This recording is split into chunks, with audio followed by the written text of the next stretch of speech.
नमस्कार, राम राम। ईरान में जो हो रहा है उसे आप देख रहे होंगे, पूरी दुनिया देख रही है, भारत का एक विशाल समुदाय देख रहा है। लेकिन आश्चर्य की बात है कि भारत में हर छोटी-छोटी बात पर छाती पीटने वाला जो रुदाली गैंग है और मोदी तेरी कब्र खुदेगी, भारत तेरे टुकड़े होंगे के नारे लगाने वाले और उनके जितने पैरोकार लोग हैं, वे अभी चुप हैं, एकदम मुँह सिले बैठे हैं। एक शब्द उनके मुँह से नहीं निकल रहा है। वह निकलना संभव नहीं है क्योंकि अभी स्थितियां उनके विपरीत हो गई हैं। जो उनकी आइडियोलॉजी है, उस आइडियोलॉजी पर ईरान की जनता जो है प्रहार कर रही है और उनसे यह बात बर्दाश्त नहीं हो रही कि भला ऐसा कैसे हो रहा। इसलिए वे चुप हैं, मुंह सिले बैठे हैं। भारत में बात बात पर तानाशाह, पंजा, बुलडोजर, लोहा, खून आदि जैसी कविताएं लिखने वाले लोग जो भ्रमण करते रहते हैं, एजेंडा चलाते हैं, जो ये कहते हैं कि लोकतंत्र की हत्या हो गई और ये हो गया, वो हो गया, छाती पीटने वाले और हर दिन नया जख्म का नारा लगाने वाले महान प्रबुद्ध पत्रकार लोग जो हैं, उन्होंने अभी पूरी तरह से चुप्पी साध रखी है।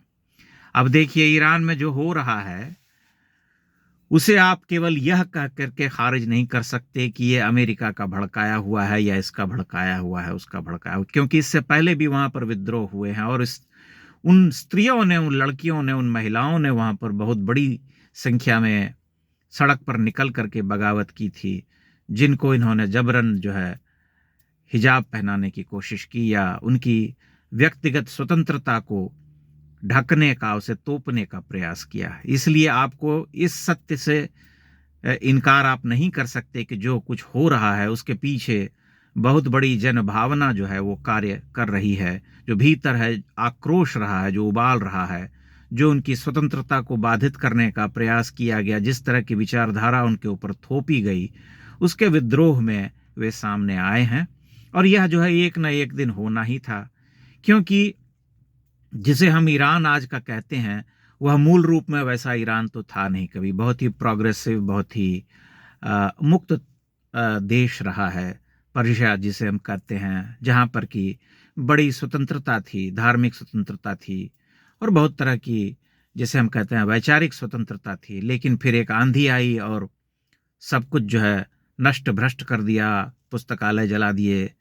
जो धार्मिक स्वतंत्रता थी, जो धार्मिक संकल्पना थी, उसे पूरी तरह से मटियामेट करके अपना एक विश्वास जो है थोप दिया और उस विश्वास को जो है मान लिया कि यही अंतिम सत्य है। लेकिन समय का चक्र बदल जाता है और समय का चक्र बदल गया तो ईरान की वही जनता जिनके ऊपर इनको बड़ा नाज था, वे सड़कों पर निकल आई हैं और विद्रोह कर रही हैं। इस विद्रोह को आप मामूली नहीं मान सकते या ये कतई नहीं कह सकते कि कहीं से जनरेट हुई है। निश्चय ही इसके पीछे कुछ शक्तियां काम कर रही होंगी, लेकिन इनके भीतर की चिंगारी जो है, जो स्वतः स्फूर्त है, जो स्वयं सुलगाई गई है वहां के लोगों के द्वारा, उस सत्य को आपको स्वीकारना पड़ेगा। उसके सिवा कोई चारा नहीं है। आने वाली स्थितियां क्या होंगी ईरान में हम नहीं जानते, युद्ध होगा, क्या होगा, क्योंकि वहां बड़ी संख्या में जो प्रदर्शनकारी हैं वे मारे जा रहे हैं। 10,000 से अधिक लोग गिरफ्तार हो चुके हैं, सैकड़ों लोग मारे जा चुके हैं। सरकार जो है अपना स्टैंड ले रही है, बार बार धमका रही है कि अगर अमेरिका ने कुछ किया तो ये होगा, वो होगा। और अमेरिका का अपना स्टैंड है। हमने तो अमेरिका के पक्षधर हैं, न उस सरकार के, क्योंकि हम देख रहे हैं दोनों के तमाशे। लेकिन जो वहां की जनता है उनके प्रति तो सहानुभूति है हमारे मन में। और हम यह भी स्पष्ट कर देना चाहते हैं कि यह विचारधारा जो उनके ऊपर आरोपित किया गया था, उस विचारधारा को एक ना एक दिन नष्ट होना पड़ेगा, जाना पड़ेगा। सिर्फ ईरान में ही नहीं बल्कि उन सभी देशों में ऐसा होगा जहां पर कि ये अब्राहमिक विचारधारा वाले लोग जो हैं अपने मत को थोपने के लिए घुस आए हैं, चाहे जिस भी विधि से आए हों, जिस भी तरीके से आए हों, और जिस भी तरीके से वे आतंक का राज कायम करना चाहते हो, वह बहुत लंबे समय तक नहीं चलेगा। क्योंकि लोग मूलतः जो होते हैं वे स्वतंत्रता कामी होते हैं। वे किसी के दबाव में जीवन नहीं काट सकते। कोई यह समझाने का प्रयास करे, कोई यह बताने का प्रयास करे, कोई ये कहे कि नहीं नहीं, जो हम कह रहे हैं वही सत्य है, जिस हम ईश्वर को मानते हैं, जिस महान शक्ति को हम मानते हैं, केवल उसे ही तुम मानो, वही एकमात्र ईश्वर है, वही एकमात्र विचारधारा है, वही एकमात्र जीवन जीने का तरीका है। तब लोग विद्रोह करते हैं और उस विद्रोह को कोई रोक नहीं पाता है।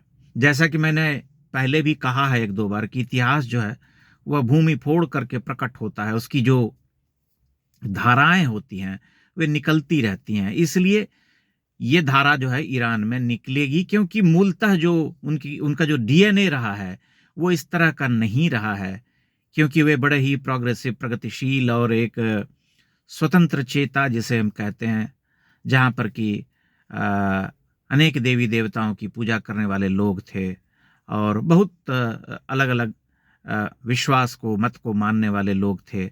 उन सबको वहाँ पर प्रश्रय दिया गया था। एक समय में वहाँ पर हिंदू भी रहते थे।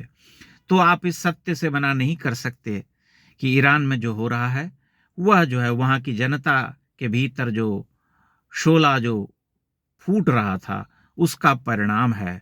उसके पीछे की शक्ति पर हम बात नहीं करना चाहते। ईरान एक उदाहरण है और ईरान के बाद मुझे लगता है कि दुनिया में अन्य देशों में भी इसी तरह की घटनाएं होंगी, जहां पर कि लोग सड़क पर उतरेंगे और जबरन थोपी गई विचारधारा के विरुद्ध जो है बिगुल बजाएंगे। उन्हें कोई रोक नहीं पाएगा, चाहे वह विचारधारा कपड़ा पहनने की हो, धार्मिक हो या कोई अन्य हो, जिसमें कि उनके जीवन जीने की जो मौलिक आज़ादी जिसे हम कहते हैं, मौलिक अधिकार जिसे कहते हैं, उस पर कुठाराघात हुआ हो।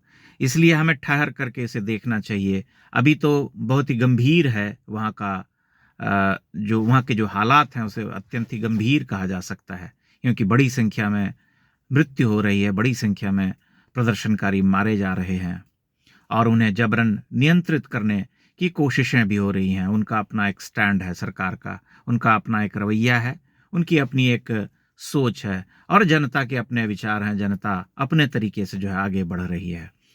लेकिन आप ठहर करके देखिए और आने वाले समय में आप इस सत्य को भी देखेंगे कि दुनिया में जो अन्य देश हैं जहां पर कि इस तरह से जबरन विचारधारा पनपाने की कोशिश की जा रही है या कब्जाने का विचार किया जा रहा है, उन सभी देशों में विद्रोह होगा बड़ी संख्या में और इसी तरह से रक्तपात होगा और लोग जो है सड़क पर उतर करके उनके खिलाफ बिगुल फूकेंगे, जो उन्हें दबाने का या अपनी विचारधारा थोपने के चक्कर में हैं।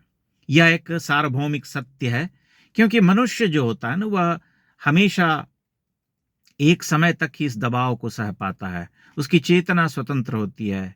वह ऐसा नहीं होता कि किसी एक मत या विचारधारा को थोप दिए जाने को ही अंतिम सत्य मान लेता है।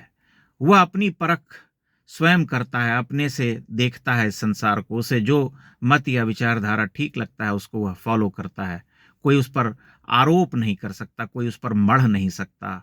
यही काम भारत में एक समय में लंबे समय तक किया गया था, शतियों तक किया गया, लेकिन अंततः कुछ नहीं हुआ। अंततः वही हुआ जो सत्य था, जो सनातन था, वह फिर से पल्लवित हो उठा और भारत जो है एक नए युग में प्रवेश कर चुका है। इसे हम सभी जानते हैं। ये जो नए युग का सूत्रपात होता है या जो गत का जो पुराना जो होता है, जो मूल होता है चरित्र, वह सामने आता है। उस चरित्र को या उस सत्य को सामने आने से कोई रोक नहीं सकता। आप इसे देख लीजिए और स्वयं विचार कीजिएगा इस पर। बहुत बहुत धन्यवाद।